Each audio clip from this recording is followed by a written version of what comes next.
Hey guys, today I want to share with you a little bit about the history of money. So we used all kinds of stuff from seashells to chocolate to all kinds of other things. Eventually we as humans settled on gold as a way we were able to exchange our value, and we were able to carry that around with us. And when we went to one place or another, we were able to carry that in a little purse, and we wanted to buy something, we just carve off a little piece of gold, they weigh it, and we'd be able to exchange that for whatever we wanted. And this worked for about 6,000 years up until 1971 when we got off the gold standard. Problem was that when you walked around with a purse of gold on your hip, it was pretty easy to get bonked over the head and have somebody take all your gold. So walking around with big piles of gold didn't really make a lot of sense. So what we did is we take it to the local goldsmith. We go to the local goldsmith, give him our gold, he'd put it back in the vault and give us a little piece of paper that said, hey, you brought me this much gold. And we'd go around and when we needed some, we'd go back to him and get that much gold, we'd turn in that piece of paper and get our gold back. Eventually, people realized that they didn't need to go back to the thing because the guy that you were talking to also kept his money at the goldsmith. So you just give him the piece of paper and he'd be able to take that piece of paper to the goldsmith to be able to redeem that for gold himself.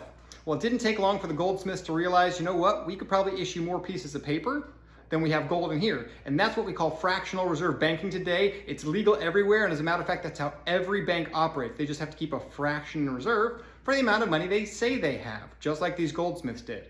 Well, go on a little bit later, there was the guy by the name of Genghis Khan. He's the first guy who figured out, I don't even need gold to back this. I've got a big army, I kill people, I'm gonna make some paper, put some pretty print on it, and say it's money, and anybody who doesn't accept his money, I'm gonna kill him.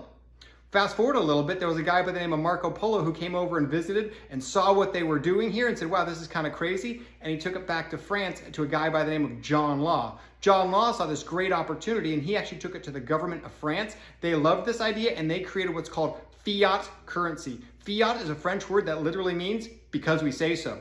So it's money because we say so. And everybody got all this money and they started printing it like crazy and everybody was excited because money started flowing to everybody. And in just a couple years, John Law became one of the richest people in the world. And this is now the system used all over the world today.